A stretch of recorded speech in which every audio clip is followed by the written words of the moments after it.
მოგესალმებით ქართული ტევეს ეთერიდან. თქვენ უცხრეთ გადაცემას ცოდნის სკიბრი, რომლის ავტორი და წამყვანი გახლავართ მე, მარინა აბაშიძე. ძალიან მიხარია, რომ ბატონმა გიორგი მოძებნა დრო და უკვე მეორე გვესტუმრა, რომ გავაგრძელოთ წინა გადაცემის დროს დაწყებული. თუ ვინმეს სურვილი ექნება, აი წინა გადაცემა ნახოს და მერე გაგრძელება. მერწმუნად ძალიან ბევრ საინტერესოს მოისმენთ. ეხლა კი მოგახსენებთ ბატონი გიორგის საქმიანობის შესახებ. ეს გახლავთ საქართველოს უნივერსიტეტის პროფესორი, ჯორჯიის სახელმწიფო უნივერსიტეტის მეცნიერ თანამშრომელი, ჯანმრთელობის პოლიტიკის სპეციალისტი და ასევე ნორვეგიის ქალაქ ბერგენის უნივერსიტეტის სამაგისტრო და სადოქტორო პროგრამების კურსდამთავრებული. ამდენად ხვდებით ალბათ, რომ ძალიან საინტერესო გადაცემა გელოდება წინ. საინტერესო და ცოტა მტკივნეულიც ვიტყვი, იმიტომ რომ ეგ არ არსებობს, რომ არ დგევდეს ადამიანს. ეხლა მე დღეს შეუიარაღებელი მოვედი ფურცლებით, იმიტომ რომ ჩემი მიმართულება კითხვების დასმა და მასზე პასუხების მიცემა, მაგრამ ბატონმა გიორგი ბახტურიძემ მომცა იმის ფუფუნების საშუალება, რომ მე მხოლოდ ხანდახან რაღაც კითხვა დავსვა. იმდენად საინტერესოდ საუბრობს, რაშიც მალევე დარწმუნდებით. მე აღარ შეგიშლით ბატონ გიორგი ხელს, იმიტომ რომ იმდენად აქტუალური თემა, იმდენად მტკივნეული და იმდენად საინტერესოდ მოგვაწოდებს წინა გადაცემაშიც და ვიცი რომ ეხლაც იგივე იქნება, რომ ჩემი ჩარევა იქნება აბსოლუტურად დროის დაკარგვა. მივესალმებით თქვენს მაყურებელს. ჩვენ შეიძლება მაყურებელმა წინა ჩანაწერი ვერ ნახოს რაღაც მიზეზების გამო, მოკლედ შევაჯამებ ესე ვთქვათ წინა. თუმცა გითხრათ ის რომ YouTube-ზე თუ შევლენ, ამ გადაცემის ნახვა 1 საათში იდება ხოლმე YouTube-ზე და შეუძლიათ ჯერ ის ნახონ და უშუალოდ აი ზუსტად წინა იმას 4 შაბათს. და მე უკვე გააგრძელონ დღევანდელი გისმენთ ბატონო გიორგი. ანუ ჩვენი საუბრის თემა ძირითადად ეხებოდა ჯანსაღად მომავალი თაობების აღზრდის სისტემურ პრობლემებს, რაც ჩვენ ქვეყანაში გვაქვს სამწუხაროდ და მიუხედავად იმისა, რომ კონსტიტუციით თითოეულ მოქალაქეს აქვს გარანტირებული ჯანსაღ გარემოში ცხოვრების უფლება, სამწუხაროდ ჯერჯერობით ეს უფლება ბოლომდე რეალიზებული არ არის კი არა რაღაც საწყის ეტაპზე. არის ესე შეგვიძლია ჩანასახის დონეზე შეიძლება ჩავთვალოთ. ამისთვის აუცილებელია პირველ რიგში მოდი ვთქვათ ჩვენ ჯანმრთელობას რა წარმოადგენს, ხო? გენეტიკური ფაქტორები, რაც დაავადებების წინასწარ განწყობები, ვთქვათ, არსებობს გენეტიკურად და შეიძლება განვითარდეს ცხოვრების განმავლობაში, ეს არის დაახლოებით ჩვენი ჯანმრთელობის სადღაც 18-20%-ის ფარგლებში. შემდგომი დაახლოებით 20-25%-ის ფარგლებში არის გარემო რისკ ფაქტორები, ეს გახლავთ ჰაერი, წყალი, ნიადაგის ხარისხი რა თქმა უნდა და საკვები პროდუქტები, რომელზე გავლენა ადამიანს ფიზიკურად თვითონ ვერ აქვს. ხო, ჰაერის ხარისხს ჩვენ ინდივიდუალურად ვერ გავაკონტროლებთ, ვერ სასმელი წყლის ხარისხს, ვერ საკვები პროდუქტების, ეს ყველაფერი არის აბსოლუტურად სახელმწიფოს პრეროგატივა. დაახლოებით 45-50% არის სოციალური ფაქტორები და პლუს ჩვენი ქცევები, არაჯანსაღი ქცევები. 10% არის დაახლოებით ჯანდაცვის სისტემის პასუხისმგებლობა, მოდით ესე ვთქვათ, ჩვენს ჯანმრთელობაზე. ანუ 10%-ზე მეტი, მაქსიმუმ 12% არის თვითონ სისტემის ესე ვთქვათ პასუხისმგებლობა ადამიანის ჯანმრთელობაზე. ანუ გამოდის რომ ისედაც ვიცით რომ ჯანმრთელობა არის მულტიფაქტორული, ასე ვთქვათ, ამ შემთხვევაში მოვლენა და შესაბამისად მასზე აუცილებელი როგორც თვითონ ადამიანმა პერსონალურად გაადევნოს თვალყური და მაქსიმალურად ადრეული ასაკიდან ბავშვები აუზარდოთ ჯანსაღგარემოში და ჯანსაღები და შემდგომ უკვე ზრდასრულ პერიოდში უკვე მათ როგორც პასუხისმგებელმა ადამიანებმა მიაქციონ ყურადღება თავიანთ ჯანმრთელობას, თავიანთ ქცევებს და ასე შემდგომ ამავდროულად გვაქვს სახელმწიფოს პასუხისმგებლობა, როგორც ვთქვით, როგორც გარემოსი ჯანსაღეზე, ასევე შესაბამისი სოციალური, ასე ვთქვათ, ფაქტორების კეთილსაიმედო სოციალური ფაქტორების უზრუნველყოფაზე აქვს პასუხისმგებლობა სახელმწიფოს. ამის მთავარი ქვაკუთხედი ჩარჩო დოკუმენტი ჯერ კიდევ 1986 წელს შეიქმნა. ეს არის ოტავის ქარტია, ოტავის ქარტიამ ძალიან ქვაკუთხედია ჯანმრთელობის ხელშეწყობის და ჯანმრთელობის პოლიტიკის საერთოდ ქვეყნებში. და ჩამოვაყალიბა რამოდენიმე პრინციპი. ერთ-ერთი მთავარი პრინციპი არის, როგორც ვთქვით, ადამიანმა თავის ჯანმრთელობაზე ყურადღება გაამახვილოს მაქსიმალურად და აკონტროლოს თავის ჯანმრთელობას. ერთი და პასუხისმგებელი იყოს მის ჯანმრთელობაზე თავის მხრივ, რაც შეუძლია მას აკონტროლოს, ეს არის ქცევები და შესაბამისი ესე რომ ვთქვათ სივრცე, რაც შეუძლია მას აკონტროლოს და გარკვეულწილად შეინარჩუნოს ჯანმრთელობა დიდი ხნის განმავლობაში. მეორე გახლავთ, რაზეც ვთქვით, სახელმწიფო აქ ამ შემთხვევაში არის ჯანსაღი საჯარო პოლიტიკა, ერთ-ერთი მიმართულება და ჯანმრთელობა ყველა პოლიტიკაში. თუ ეს არ გვექნა, იმიტომ რომ მოგეხსენებათ, გავდივართ მარტო ჯანდაცვის სფეროდან, ხო? იქ ტრანსპორტია, იქ გარემოს დაცვა, იქ ინფრასტრუქტურა და სოფლის მეურნეობა და ასე შემდგომ, რომლებიც თავის მხრივ მოქმედებენ ჩვენ ჯანმრთელობას. და ხშირ შემთხვევაში უარყოფითად მოქმედებენ. ამაშია საქმე. ამიტომ სახელმწიფოს და როგორც ცენტრალურ დონეზე, ასევე ადგილობრივ დონეზე უნდა გქონდეს თავარი პრინციპი და ესე თუ აღიარებული პრინციპი, რომ ის გადაწყვეტილება, რასაც მთავრობა იღებს ცენტრალურ დონეზე თუ მუნიციპალიტეტი ადგილობრივ დონეზე, არ არღვევდეს ჩვენი მოსახლეობის ჯანმრთელობის ელემენტარულ უფლებებს.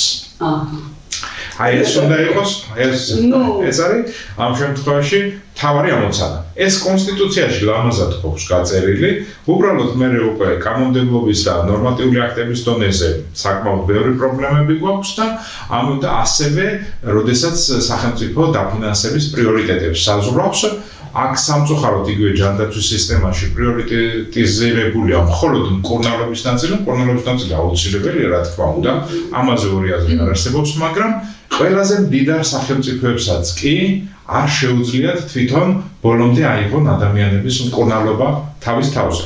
იგივე ხა ამერიკის შეერთებულ შტატებში რო ავიღოთ, რომელიც ნომერ პირველი ეკონომიკაა მსოფლიოში, ხო? უზარმაზარია ჯანმრთელობის, თქვათ, დაავადებებზე გაწეული ხარჯები. და საკმაოდ, ასე ვთქვათ, მცირეა კი არის, რა თქმა უნდა, ეხლა ტრამპის პერიოდში საერთოდ თითქმის კატასტროფულად შემცირდა მაგალითად პრევენციაზე და ჯანმრთელობის ხელშეწყობაზე მიმართული, ასე ვთქვათ, პროგრამები.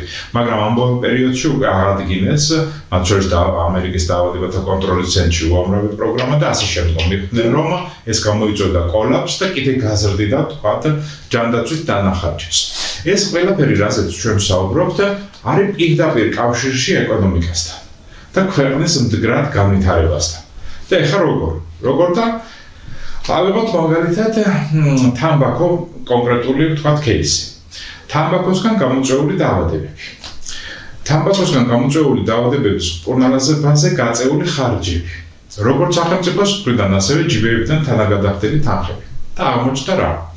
მაგალითად, თამბაქოსგან გამოწვეული დაავადებების სამკურნალოდ პირდაპირი ხარჯები წარმოადგენს დაახლოებით $1.5 მილიარდს. ეს არის როგორც საყოველთაო ჯანდაცვის პროგრამებიდან გაწეული ხარჯი, ასევე ქრონიკული დაავადებების მართვის პროგრამებიდან გაწეული ხარჯი, ასევე ჯიბეებიდან თანაგადახდილი თანხები. განსაკუთრებით ეს მედიკამენტებს ეხება, რა თქმა უნდა. და ვსაუბრობთ ჩვენ ადამიანების არა გამოჯანმრთელებაზე და ხანგრძლივი პერიოდის განმავლობაში ხარისხიან ცხოვრებაზე.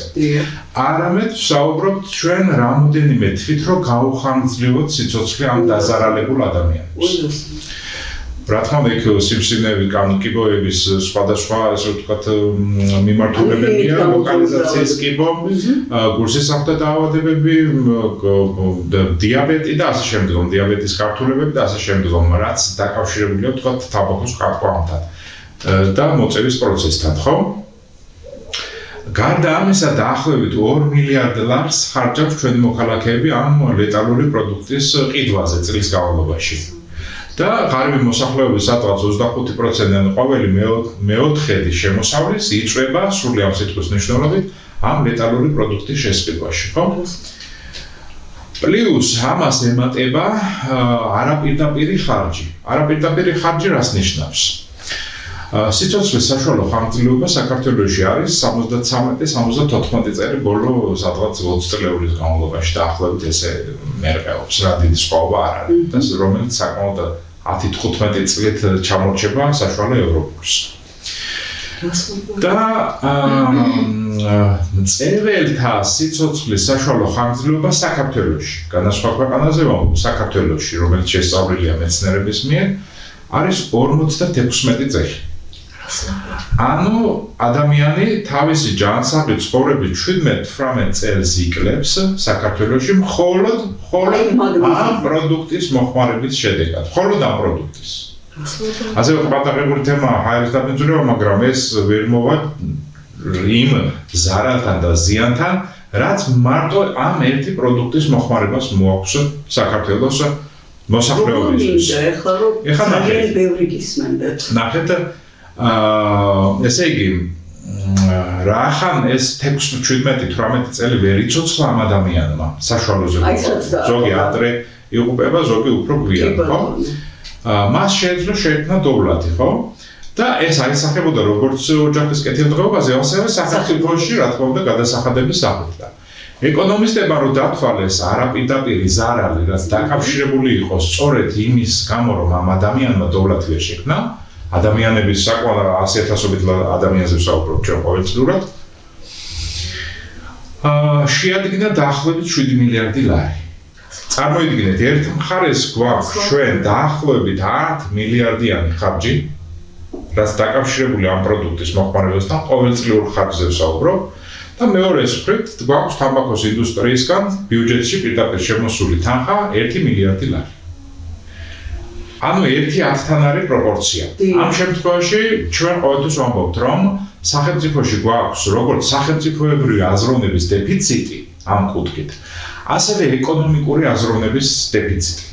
რისთვის გვყავს ჩვენ ეკონომიკის სამინისტრო, რატო ვაფინანსებთ ეკონომიკის სამინისტროს კონკრეტული ბიზნეს და ფინანსური ინტერესების ლობირება გასწრიოს, მხოლოდ და კონკრეტული ბიზნესმენების ფინანსური ინტერესები გაზარდოს, რაც ხდება ბოლოს 10 წლის განმავლობაში, რაც საქართველოს არსებობს, ხო? ფაქტურად ეგ არის მათი ესე რომ ვთქვათ ოფიციალური ლობისტები. ამ შემთხვევაში ჩვენ ვეძებთ და ფაქტურად 1-2 არის ეგეთი ეკონომისტი საქართველოში, რომელსაც ესმის ეს საკითხი და შეუძლია, ანუ ეკონომიკური აზროვნების თვალსაზრისით ზუსტად ესე ვთქვათ გაახასიათოს პრობლემა. ხო? და ასევე მეცნიერებმა, ასევე საერთაშორისო ექსპერტებმა შეიმუშავეს არაგადამდები დაავადებების, რომელიც არის ნომერ პირველი მკვლელი ჩვენი საზოგადოების 94% სიკვდილობის, ნაადრევ სიკვდილობაზე ვსაუბრობ. ნაადრევი სიკვდილობა 70 წელზე ადრე რომ გარდაიცვალა ადამიანი, ხო? და ესეთი საკმაოდ მძიმე სიტუაცია გვაქვს ამ კუთხით. და არაგადამდები დაავადებების წილი არის 94%, რომლის პრევენციაზე რეალურად სერიოზული რესურსები საქართველოში არც ჩადებულა და ახლაც არის ძალიან მწირზე-მწირი, ამაზეც ვიტყვი. ანუ ამ შემთხვევაში პრიორიტეტი ის კი არ არის, რომ დაავადებების ნახევარი შეგვიძლია თავიდან ავიცილოთ, როგორც ქცევის კორექციით, ასევე იმ ინვესტირებით, რაც შეიძლება ამ დაავადებების პრევენციაში ჩადოს სახელმწიფო. თან ძალიან მინიმალური რესურსის ჩადება ჭირდება სინამდვილეში, ვიდრე ჯანდაცვის მთელი ბიუჯეტია. აქ მილიარდობით ლარზე ვსაუბრობ. ჯანდაცვის ბიუჯეტი არის ფაქტიურად უძირო ქვევრი, რომელიც ვერასდროს ვერ ამოივსება, თუ ჩვენ პარალელურად არ მოვახდინეთ სერიოზული ინვესტირება დაავადებების პრევენციაში და ჯანმრთელობის ხელშეწყობაში. ჯანმრთელობის ხელშეწყობა რას ნიშნავს, რომ ხანგრძლივი პერიოდის განმავლობაში ადამიანის სასიცოცხლო ციკლში მან პრაქტიკულად ჯანმრთელად იარსებოს. და დაავადებების პრევენცია, რომ კონკრეტული დაავადებებისაგან ავიცილოთ და ადამიანი. აქ ესენი რა თქმა უნდა ავსებენ ერთმანეთს, მაგრამ მეორე მხარეს გვაქვს ჩვენ მედიკალიზაცია. რაც ნიშნავს, მეორე მსოფლიო ომის შემდგომ ქვეყნებმა დაიწყეს, რა თქმა უნდა, ახალი ტექნოლოგიების შექმნა, ფარმაცევტული ესე ვთქვათ, პროდუქტების შექმნა, ტექნიკის განვითარება, საავადმყოფოების ქსელის აშენება და ასე შემდგომ. გავიდა 10 წლეულები, 1-2 წლეული და შევხედეთ, რომ მეცნიერება შეხედეს, რომ მხოლოდ სამედიცინო სერვისებით მოსახლეობის ჯანმრთელობის მდგომარეობა დიდად არ შეცვლილა. ნახეთ? მე გადავედით უკვე 60-იანი წლების ბოლოდან გადავედით პრევენციულ მედიცინაზე და ცხოვრების ჯანსაღ წესზე. მე დააკვირდა მეცნიერები და მხოლოდ ქცევის შეცვლა, კორექცია და ასე შემდგომ გლობალურად და მთლიანად სურათს ნაწილობრივ ცვლიდა, მაგრამ პრაქტიკულად ჯანმრთელი მოსახლეობის წილი მაინც დიდად არ გაიზარდა. ნახეთ? და ამიტომ იყო რომ დავას ქარტია, ამიტომ ახსენეთ რომ უკვე 1986 წელს მეცნიერები მივიდნენ უკვე იმ დასკვნამდე რომ კი ბატონო ერთის მხრივ ადამიანს აქვს თავისი ესე ვთქვათ ამ შემთხვევაში მოვალეობა რომ ისუნოს თავის ჯანმრთელობაზე, მაგრამ მეორეს მხრივ ყველაზე მთავარი ფაკუთხედი აქ იყო პოლიტიკური ნება ქვეყნების. რომ რეალურად შეექმნათ ჯანსაღი გარემო, ჯანმრთელობისთვის ხელსაწყრელი გარემო, რომ ადამიანები საკმაოდ დიდი ხნის განმავლობაში ცხოვრობდნენ ჯანმრთელად და ბედნიერად. ამიტომ არის რომ როდესაც საერთაშორისო დონეზე არის ბედნიერების სტანდარტი ცით ქვეყნების ყველაზე ესე ვთქვათ პირველ რიგში ესეთი ქვეყნები არის სწორედ სკანდინავიური ქვეყნები. რატომ? იმიტომ რომ ისინი სერიოზულ ინვესტიციას დებენ სწორედ დაავადებების პრევენციაში და ჯანმრთელობის ხელშეწყობაში. მათ ჯანმრთელობის ხელშეწყობის სპეციალისტები, როგორც სპეციალისტები არ ჭირდებათ. რატომ? იმიტომ რომ სისტემა მუშაობს თვითონ და სისტემა არის ორგანიზებული, რომ სუფთა ჰაერი ორგანიზებული და სუფთა წყალი ესე ვთქვათ მოგეწოდება, საკვების ხარისხი კონტროლდება. სასოფლო-სამეურნეო სავარგულების ესე ვთქვათ მდგომარეობა კონტროლირდება, ხო? ეს რა თქმა უნდა, ამაშია საქმე. და გარდა ამისა, რა თქმა უნდა, ბავშვები, რასაც ჩვენ პირველ გადაცემაში გავუსვით ხაზი, ადრეული ასაკიდან არიან ჯანსაღი ცხოვრების წესით გაზრდილები. და საკმაოდ ნაკლებია ალბათობა იმისა, რომ ასეთი ბავშვები, რომელიმე ქცევითი იქნება თუ ნივთიერებაზე დამოკიდებულ, ნარკოტიკებზე იქნებიან დამოკიდებულები. ანუ ესეც ამ ქცევების, ამ ასოციალური ქცევების პრევენციის საუკეთესო საშუალება. ამიტომ ყოველთვის ახლა ბოლო 20 წელი რაც თავი მახსოვს, პარლამენტი იქნება, მთავრობა იქნება, ჯანდაცვის სამინისტრო იქნება, დაავადებათა კონტროლის ცენტრი იქნება. ყოველთვის ვამბობთ, რომ მნიშვნელოვანია ამ სფეროში ინვესტირება. შეიძლება ითქვას ყველაზე მნიშვნელოვანი. ყველაზე მნიშვნელოვანია თუ გვინდა ნახეთ, როგორც სიცოცხლეების გადარჩენა, ასევე სიცოცხლის საშუალო ხანგრძლივობის გაზრდა ამ ქვეყანაში და ასევე ეკონომიკური მძლავრი სარგებლის ნახვა და ეკონომიკური განვითარება ჩვენი ქვეყნის მნიშვნელოვნად.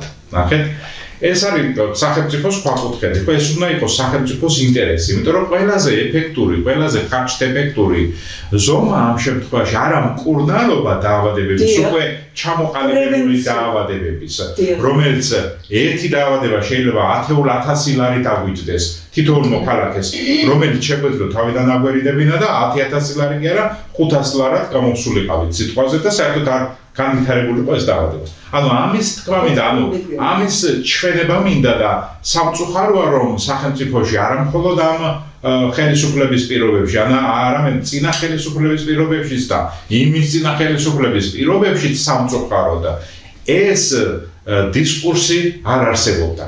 ეხლა როგორი სისტემა გვაქვს? ჩვენ მე დასასრულში ვთქვი პირველი რაზე ვართ ორიენტირებული?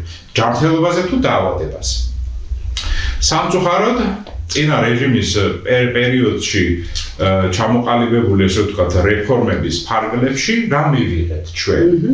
მივიღეთ ლამაზი შენობები, საავადმყოფოების ლამაზი შენობები, არათანამედროვე ტექნოლოგიები და ტექნიკა, იმიტომ რომ უფრო მეტი მოგება დარჩენოდა ვთქვათ ბიზნეს სუბიექტს და მივიღეთ 98% ესე ვთქვათ პრივატიზაცია ჯანმრთელობის სფეროში. ყველა ქვეყანაში თითქმის ყველა აბსოლუტურად ყველა ქვეყანაში ჯანდაცვა არის სოციალური მოვლენა. ჯანდაცვა ეს არ გახავთ ბიზნესი, რომლისგანაც დიდი ამონაგები უნდა მიიღოს, თქვათ, წარმოება. არ უნდა იყოს ასე. მეორე უმახინჯესი სისტემა შეიქმნა ჩვენთან, როდესაც ყავს სამი დიდი მოთამაშე, რომლებიც ერთი ქუდის ქვეშ თითოეული მათგანი ფლობს ერთის მხრივ ჰოსპიტალურ ანუ საავადმყოფოების ქსელს, ამბულატორიების სერვისს, პირველად ჯანდაცვას, ფარმაცევტულ კომპანიებს, ან შემოახვდა კიდე ამ თვითონ და სააფთიაქების ქსელი აქვთ და სადაზღვეო კომპანიებს. ანუ ეს ერთი ურთიერთდაპირისპირებული ბიზნესები არიან ერთი ქუდის ქვეშ და რატომ? რატომ და ესენი წრეში ატრიალებენ ერთი და იგივე ადამიანს, სარგებლობენ იმ სადაზღვეო კომპანიის, ესე ვთქვათ, მომსახურებით, ასევე საავადმყოფოში, ვთქვათ, ამბულატორიიდან ატრანსფერებენ თავიანთი ქსელის საავადმყოფოებში და თავიანთი საავადმყოფოებიდან ან ამბულატორიებიდან თავიანთ, ესე ვთქვათ, სააფთიაქო ქსელში. და მოგება არის საკმაოდ მაღალი. და ამაში რა თქმა უნდა, იქ ათეულობით ადამიანზე ლაპარაკი, რომლებიც ამ ბიზნესს ფლობენ, ხო? და როლი სახელმწიფოსი არის აბსოლუტურად მინიმალური. ამ შემთხვევაში მინიმუმ რაც უნდა არსებობდეს სახელმწიფოში, პირველადი ჯანდაცვა მაინც 90% უნდა იყოს სახელმწიფო ზედამხედველობის და მმართველობის ქვეშ. ეს არის ასევე კონსტიტუციურად გარანტირებული უფლება ჩვენი მოქალაქეობის, რომ და თან ამავდროულად დაავადებების პრევენციაც და პირველადი მართვა დაავადებების უნდა ხდებოდეს პირველად ჯანდაცვაში. 80% დაავადებების უნდა იმართებოდეს პირველად ჯანდაცვაში, ანუ ამბულატორიებში და პოლიკლინიკებში. სამწუხაროდ ჩვენთან რა ხდება? ჩვენთან პირიქით ხდება. 80% დაავადებების პირდაპირ არის ჰოსპიტალურ სექტორში მიმართული და ამონაგები თანხა არის უზარმაზარი. მათ შორის ნახეთ სახელმწიფო აფინანსებს დიდწილად ბევრ დაავადებას, ხო? და დარიცხული იგივე მოგები, ამონაგები თანხა, მოგების პროცენტი 40-50 და ზოგ შემთხვევაში 1% წარმოადგენს. ანუ მე ჩვეულებრივ შემთხვევაში თუ კი ის ოპერაცია შეიძლებოდა დამჯდომოდა 1000 ლარი, სახელმწიფო იხდის 1500 ლარს. ანუ 500 ლარი ამ შემთხვევაში არის ეკონომიკურად რო ვთქვათ, ჭარბი მოგება, რომელსაც ასე ამ შემთხვევაში კოერტო სუბიექტი თქვათ იღებს. ამიტომ ჩვენ ვამბობთ რომ და იგივე ოტავის ხარტიაც ამბობს რომ უნდა მოხდეს ჯანდაცვის სისტემის რეორიენტაცია. ამ შემთხვევაში მთავარი მიზანი ჩვენი ჯანდაცვის სისტემის არის მეტი დაავადებული, რატომ? იმიტომ რომ მეტი მოგება, მეტი დაავადებული ან მეტი მოგება მათთვის. ათეულობით ადამიანს ვლაპარაკობთ ჩვენ. ნახეთ?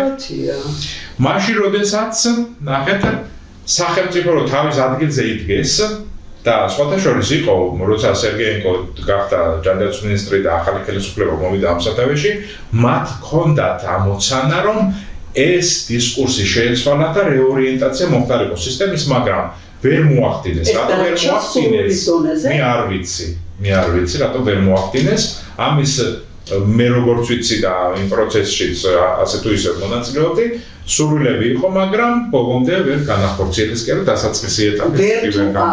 ეგ არ ვიცი, მაგას ვერ ვიტყვი. იმიტომ რომ ეს კაცი იყო მართლა გულით უნდა რაღაცები, მაგრამ მარტო ჯანდაცვის მინისტრი ეს დამოკიდებული არ არის ყველიცით. ეგ მთელი სახელმწიფო ინსტიტუტები და მათ შორის ვინც არის მართველი, მას უნდა მოეხდინა, მაგრამ სამწუხაროდ ვერ მოხდა თუ არ მოხდა, არ ვიცი. მე ბიზნეს ინტერესები გამოუჩნდა ზოგიერთ მაგალითად თანამდებობის პირს და თვითონ ჩაგვიდნენ ამ ბიზნესებში და ასე შემდეგ. ეს არის უკვე მეორე კატასტროფა, მაგრამ ამ ეტაპისთვის სამწუხაროდ ჩვენი ჯანდაცვის სისტემის მთავარი ამოცანა არის სწორედ დაავადება და არა მათი, ესე ვთქვათ, თავიდან აცილება, პრევენცია, ჯანმრთელობის გასაწყობა. ამიტომ არის რომ პოლიტიკაც არის ძალიან სუსტი და ფაქტობრივად ჩვენ ამ სამი ძლიერი მოთამაშის, ესე ვთქვათ, თამაშს თამაშობს მე სახელმწიფო და მათ ნებას ემორჩილება და ასე შემდეგ. ამის ფონზე მოსახლეობას. რა თქმა უნდა, ყველაზე ვინც მეტად ვინც ზარალდება, არის რა თქმა უნდა ბოლო-ბოლო მივდივართ ისევ იმ მოქალაქესთან, რომელიც აბსოლუტურად კოტრდება. თუ არ კოტრდება, ყოველ შემთხვევაში საკმაოდ სერიოზული ფინანსური და ეკონომიკური პრობლემების წინაშე აღმოჩნდება. სწორედ იმ დაავადებების გამო, რომელიც თავიდან არ იყო აცილებული ერთის მხრივ მისი უყურადღებობით და მეორეს მხრივ სახელმწიფოს მიერ თავისი ფუნქციების იგნორირებით. დიახ. რატომ ვქირავთ, რატომ ვიხდით გადასახადებს, რომ ხო, აი ეს არის მთავარი საკითხი რა და ამიტომ ვამბობთ, რომ ეს სისტემა მთლიანად უნდა, ასე ვთქვათ, აბსოლუტურად მე ვამბობ, რომ რეფორმა კი არა, რეალურად რევოლუცია ჭირდება ამ სისტემას, რომ მაქსიმალურად მოხდეს საზოგადოებრივი ინტერესების დაცვა და რაც შეიძლება, ასე ვთქვათ, შესაბამისი მე არ ვამბობ, რომ საკმაოდ დიდი თქო.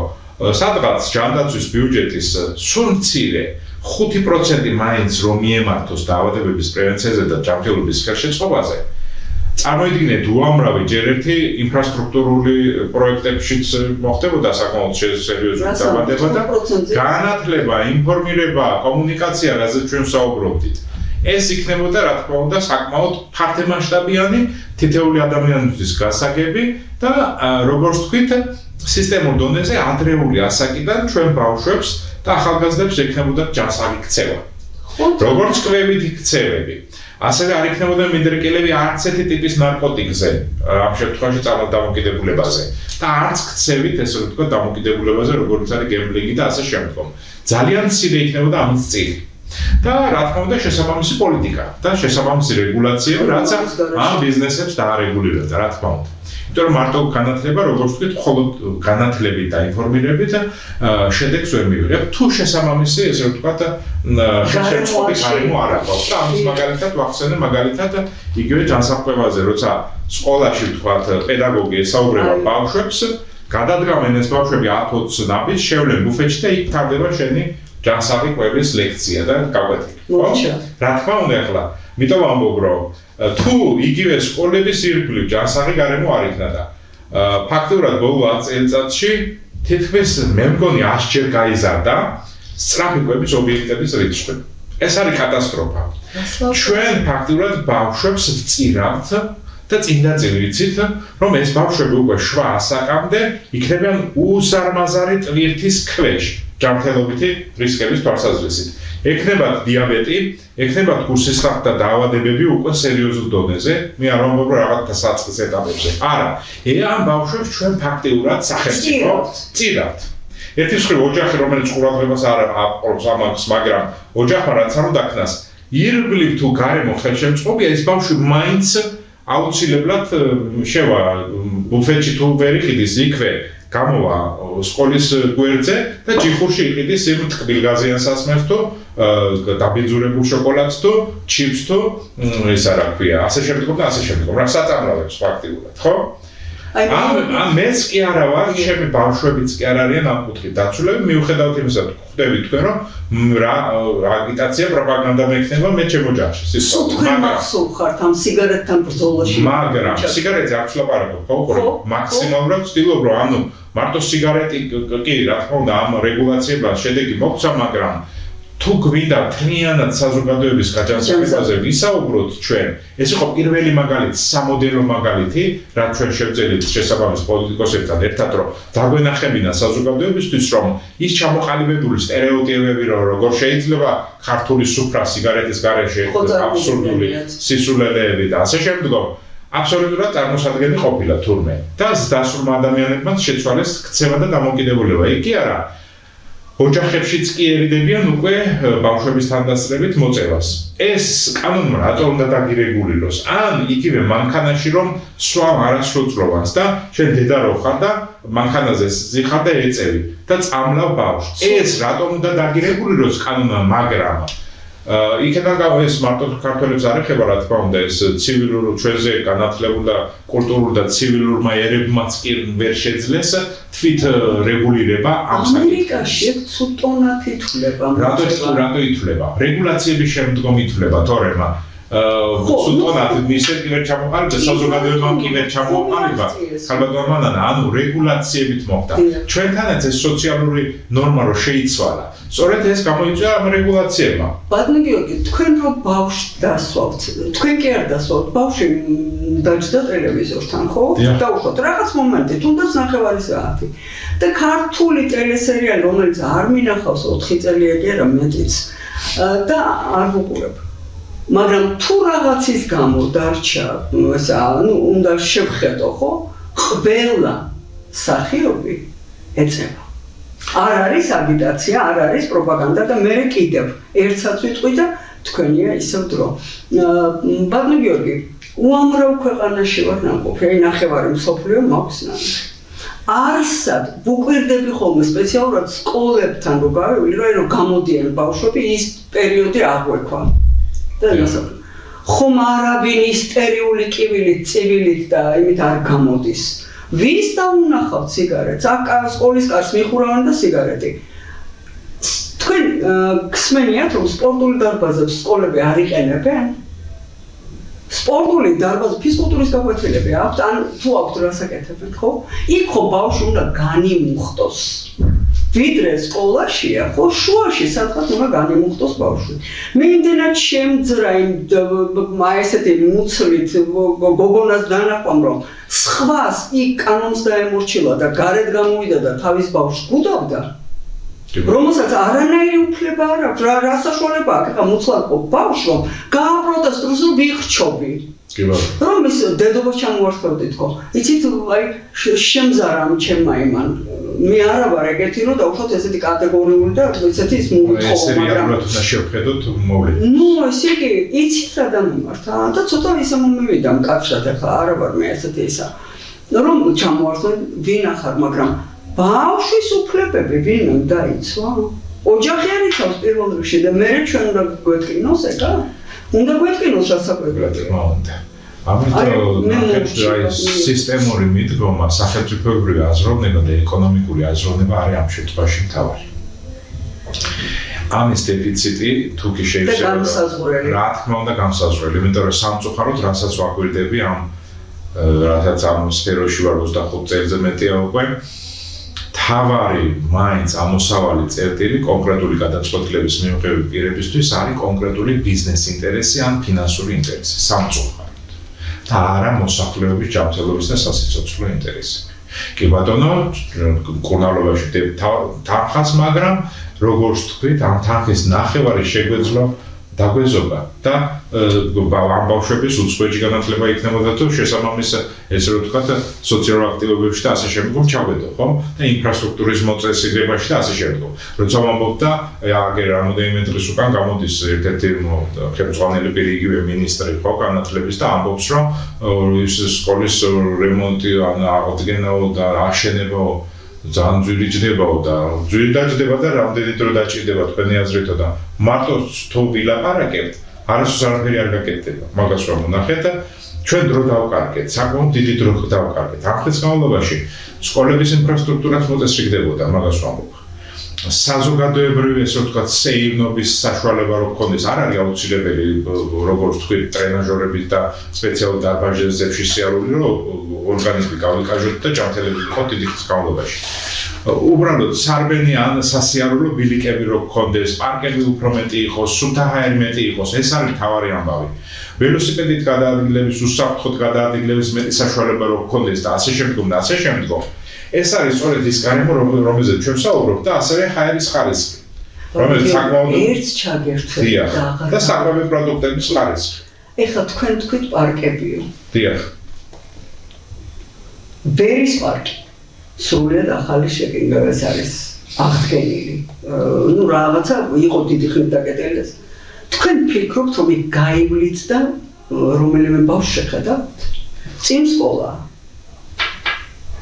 ვერ ნახავთ იმიტომ რომ ისინი სადარბაზოებს და იმას ეძებენ სადმე შეფარებას რომ იკივლონ იწივლონ და სიგარეტით მოაწონონ ერთმანეთს რომ მე უკვე დიდი ვარ და აი ანუ მე რას ვამბობ რომ ამ შემთხვევაში თუ მართლა იქნება სახელმწიფოს პოლიტიკური ნება აი პოლიტიკური რამოდენიმე წელიწადში რადიკალურად შეიცვლება როგორც როგორც აი გარემო და ხარისხი იგივე ვიგრძნობთ კიდევაც რა ჩვენ თავზე ჰაერის ხარისხსაც საკვები პროდუქტების ხარისხსაც რაც ევროკავშირის ასე ვთქვათ თავარი ღირებულება რისთვისაც მივისწრაფეთ ჩვენ და გვინდა რომ ევროპის ნაწილი ვიყოთ ის კი არ არის ერთსქესიანთა ქორწინება მართლა არის ადამიანები ჯანმრთელობა და სიცოცხლე ნახეთ რა დამოკიდებულებაა ხო და როგორ იცავენ ამ უფლებებს ეს სახელმწიფოები ხო ამ ადამიანების მე არ ვამბობ მხოლოდ ბავშვებზე ან მოზარდებზე მოხუცებზე ეგ კიდე ცალკე სფერო და ცალკე საკითხია როგორ ვეპყრობთ ჩვენ მოხუცებს რა მდგომარეობაში ყავს როგორ ყავს ისინი მიგდებულები და ასოციალურები ხდებიან საწყლები და მე სტრესით და ასეთი რაღაცებით იღუპებიან ბოლოს ხო და უამრავი დაავადებით სტრესთან გამომდინარე. როგორ სიცოცხლის ხარისხი არის საკმაოდ დაბალი. ამას ვამბობ რომ და სამწუხაროდ მინდა გითხრათ, როცა თამბაქოზე ცვლილებებს ვაკეთებდით რა. ყველაზე შემზარავი ინფორმაცია რაც ჩვენ მივიღეთ იყო რა, რომ ეკონომიკის სამინისტროში კონკრეტული პირი ამბობს ასეთ რაღაცას. რომ კარგია, რაც მეტი მწეველი გვეყოლება. იმიტომ რომ მეტი გადასახადი შემოვა ბიუჯეტში, ისინი ადრე დაიღუპებიან ვიდრე საპენსიო ასაკია და ჩვენ დავზოგავთ რესურსებს ამ ადამიანების პენსიაზე. რა ქვია ამას? ეს ხმამაღლაა ნათქვამი? ხმამაღლა არ არის ნათქვამი. მე ჩვენ მოგვიდა ეს ინფორმაცია, სადაც გაჟღერდა საერთაშორისო დონეზე კონკრეტულ მოლაპარაკებების დროს. რა ქვია ამას? ამას ქვია რა თქმა უნდა, ამას ქვია გენოციდი შენი ერის მიმართ, ხო? მით უმეტეს ასეთ უმძიმეს დემოგრაფიულ სურვილი გენოციდი. პირობებში ვართ ქართველები ჩვენ მიწაზე. არის ეს პირდაპირ დანაშაული. მე რომ შემეძლოს პასუხისმგებლობა ამ ადამიანების პირდაპირ ესე ვთქვათ, სწორედ ასეთი ადამიანებისგან უნდა გაიწმინდოს სახელმწიფო ეს სამსახური. უნდა მოვიდეს მართლა ჯანსაღი ახალგაზრდული ენერგიით სავსე, ოღონდ გამოცდილებით, ასევე მარტო ახალგაზრდული ენერგია არ შველი სახელმწიფოს აშენებას, მნიშვნელოვანია, მაგრამ მნიშვნელოვანია ამავდროულად გარკვეული ჯანსაღი გამოცდილებები სწორედ იმ ქვეყნებში, რომლებიც მართლა ზრუნავენ და რომელთათვისაც მართლა ადამიანი არის მთავარი პრიორიტეტი. ადამიანის ჯანმრთელობა და სიცოცხლე. და საერთოდ სახელმწიფოს ეკონომიკური განვითარება გადის ორ ძირითად შემადგენელზე. ეს არის განათლება და ეს არის ჯანმრთელობა. თუ გაუნათლებელი და დაავადებული ადამიანი ყავს, ის სახელმწიფოს ვერ ააშენებს, ერთ საზოგადოებას ვერ ააშენებს და ვერაფერს ვერ ააშენებს საერთოდ. ანუ რა არის ჩვენი მიზანი, რა არის ჩვენი მისია, რა არის ჩვენი ამოცანა, რა სახელმწიფოს ვაშენებთ, საით მივდივართ. ეს არის კითხვები, რომელიც მე მაწუხებს და იმდენად მაწუხებს, იმდენად ვარ შეწუხებული რომ უყურებ რომ ამ კუთხით რეალური ნაბიჯები არ იდგმება და ისევ თავარი ამოცანა არის ფინანსური ინტერესები, რაც შეიძლება მეტი ესე ვთქვათ სარგებლის ნახვა სახელმწიფო სამსახურში ყოფნის დროს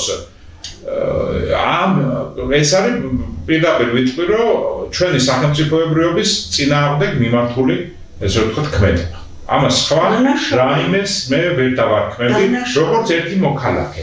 და ეხლა რას გვიშვებიან, რომ მე რომ ახლა ამ განცხადებებს ვაკეთებ და ახალი ტიპის რეგულაციები შემოვა ძალაში, მე რომ შეიძლება უკვე მომდევნო ეტაპზე გავაკეთო ეს განცხადებები, შეიძლება ჩამეთვალოს უკვე პოლიტიკაში ჩარევად და შემეზღუდოს ამ შემთხვევაში ჩემი პროფესიული ხედვის გაზიარება გადაწყვეტილებებს მიმღები პირებისათვის. აქეთკენ მივდივართ. ეს არის ჩვენი მომავალი? ესეთი სახელმწიფო გვინდა?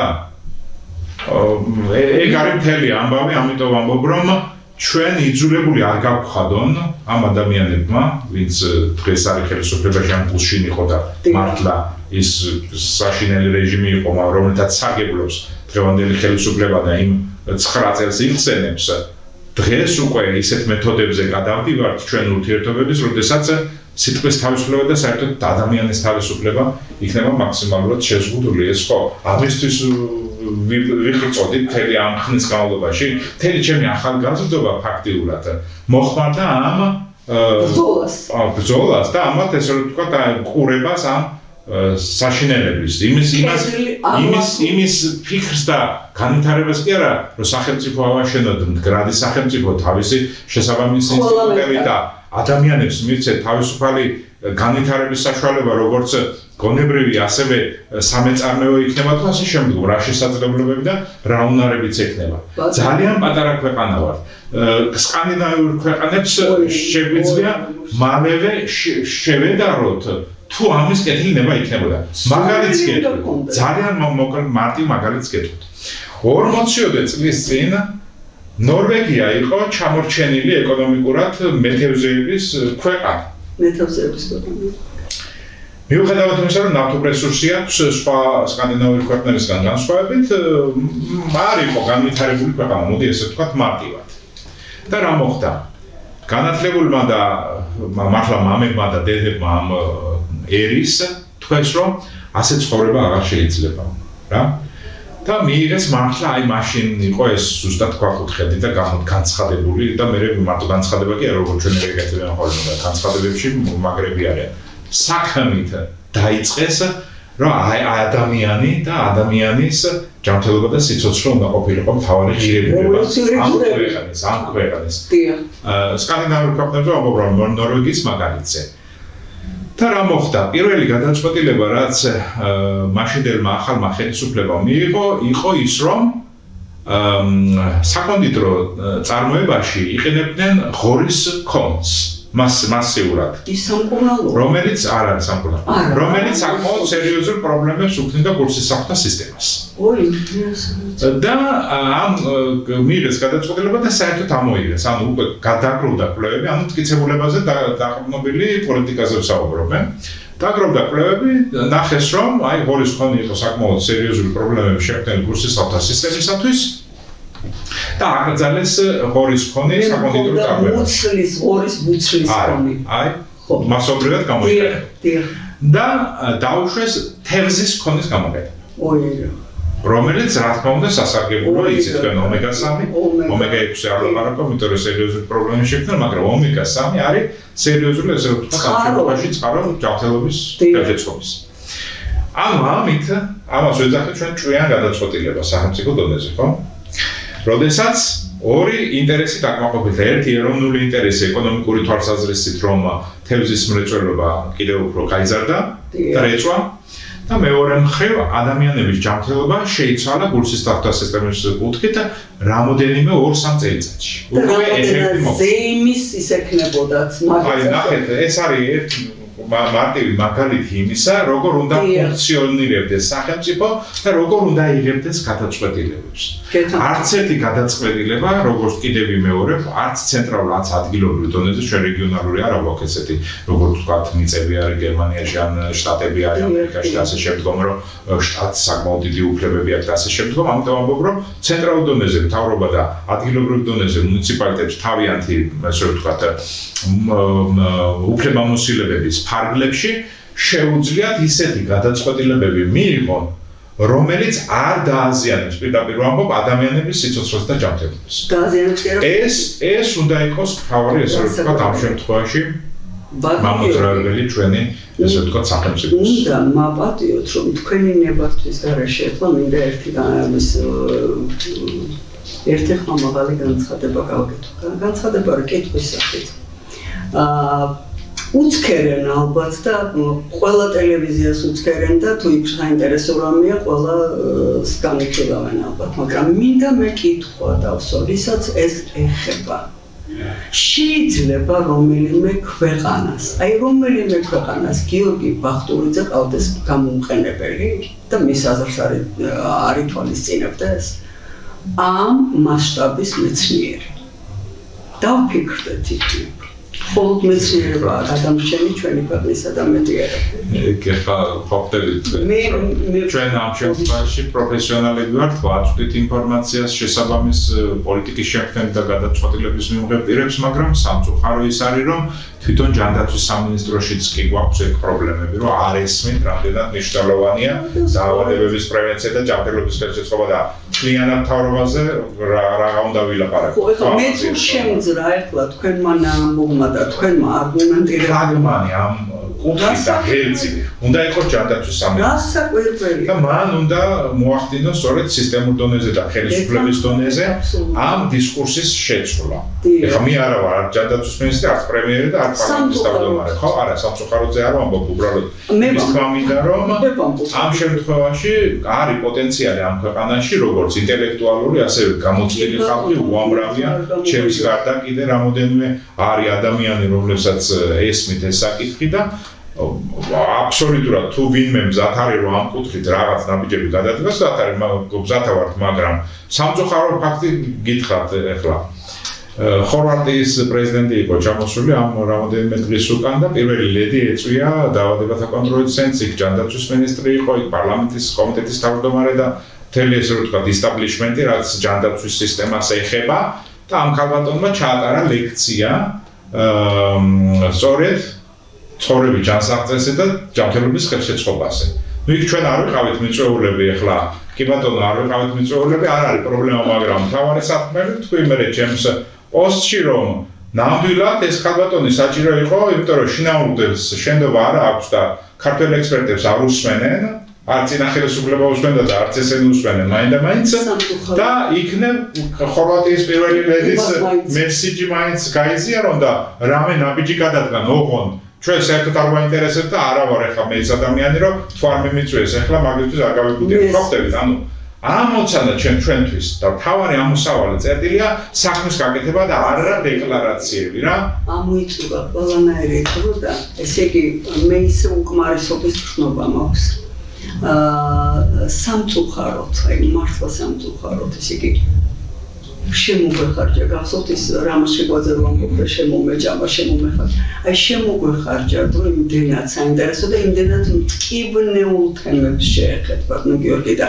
მე მაყურებელს ვირდები რომ ბატონ გიორგი ბახტურიძესთან ეს არ იქნება ბოლო შეხვედრა აუცილებლად შეხვდებით ხოლმე ეხლა კი გემშვიდობებით 4 შაბათის 22 საათამდე ყოველ 4 შაბათს 22 საათზე მე ვეცდები საინტერესო სტუმრებს შეგახვედროთ.